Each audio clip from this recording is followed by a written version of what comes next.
December 6, 2017. Trump shockingly warns Putin either God will win, or I will die. A stunning Ministry of Foreign Affairs MoFA report circulating in the Kremlin today detailing the agenda of Foreign Minister Sergey Lavrov and U.S. Secretary of State Rex Tillerson for their meetings tomorrow in Vienna, during the summit of the Organization for Security and Cooperation in Europe OSCE, states that the priority item heading the list for discussion is President Donald Trump's declaration of war decision to recognize Jerusalem as the capital of Israel, and reveals that Trump had previously related to President Putin that he had no choice to do as he needed divine protection to protect himself and his nation from satanic forces, and who bluntly warned either God will win, or I will die. According to this report, on 21 November, President Putin and President Trump had a lengthy discussion wherein America's new leader praised, congratulated Putin for saving Russia by turning it back to God, and that was solidified by Putin, a few days later, by his calling for a return to traditional values and becoming the first Russian leader to call for tighter relations between the Kremlin and the Orthodox Church, in a move hailed by His Holiness Patriarch Kirill as an historic event.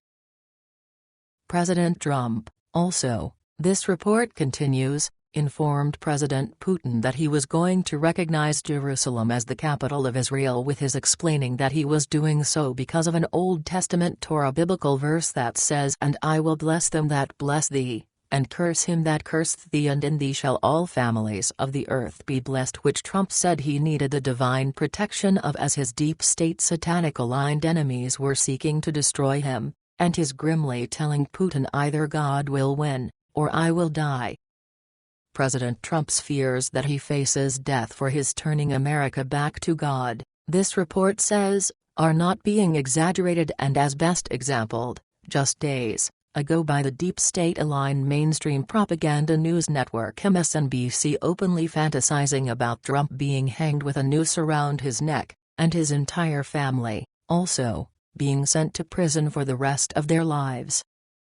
To President Trump's fears that America and the West are being overcome by satanic powers, this report says, is, also, shockingly true, and as just evidenced this past week alone by the deep state-aligned propaganda mainstream media slamming Trump for his daring to say the words Merry Christmas and praising the birth of Jesus Christ, a leading Church of England clergyman calling for prayers so young Prince George will become homosexual and find love of young gentlemen, Hollywood just declaring as its best picture for 2017 a movie celebrating the homosexuality of minor children, and Hillary Clinton now being celebrated as being an angel.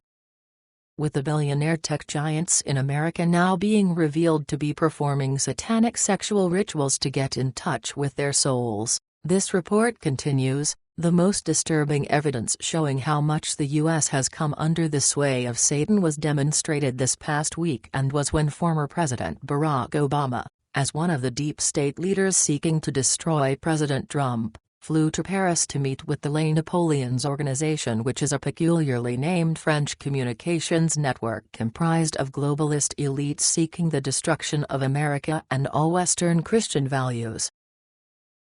With former American UN Ambassador John Bolton now shockingly proclaiming that President Trump is being confronted with the first attempted coup d'état in U.S. history, this report details, the deep state war to destroy Trump has descended into a travesty of justice, with it now being said that Special Counsel Robert Mueller's investigation is nothing more than a semblance of law enforcement disguising the brute reality that Trump is being punished for winning the election and defying Obama policy, and that, stunningly, even the rabidly anti-Trump propaganda newspaper The Washington Post agrees with, and who have just proclaimed a new special counsel needs to investigate the FBI and Justice Department.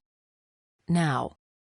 as to what drove even the leftist Washington Post to side with President Trump against the deep state, this report explains, was Special Counsel Mueller, this past week, charging former National Security Director General Michael Flynn with a crime for lying to the FBI called the perjury trap of the century, specifically to the now disgraced former FBI counterintelligence chief Peter Strzok.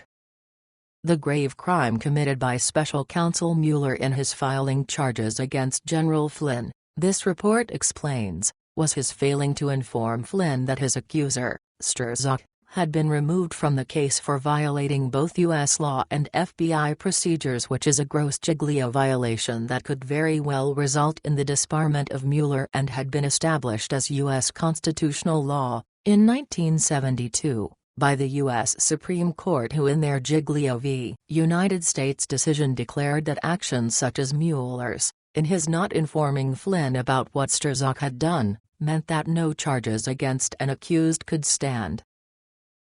With absolutely no proof that President Trump ever colluded with Russia, but with enough proof to fill volumes that Trump's officials colluded with Saudi Arabia and colluded with Israel, this report continues, the deep state having chosen Russia to attack Trump with is destroying America's reputation the world over, as by the day it more resembles a banana republic than a free democracy, especially due to Trump's retaliation against all of these Western globalists opposing him, and that has led Germany to just declare.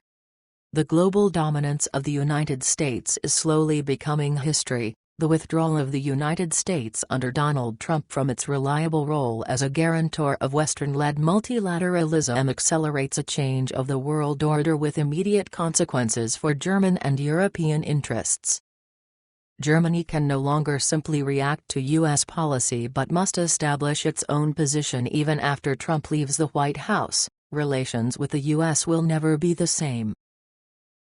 This report concludes by noting that even though President Trump is still engaged in a deadly war against his nation's deep state to free America from the satanic forces seeking its destruction, his cooperation with Russia to free the Christian peoples of Syria shows his truest character, and whom, in less than a year since his taking power, has just enabled Armed Forces Chief of Staff General Valery Gerasimov to declare all terrorist units of ISIS on Syrian soil have been destroyed, and the territory is liberated.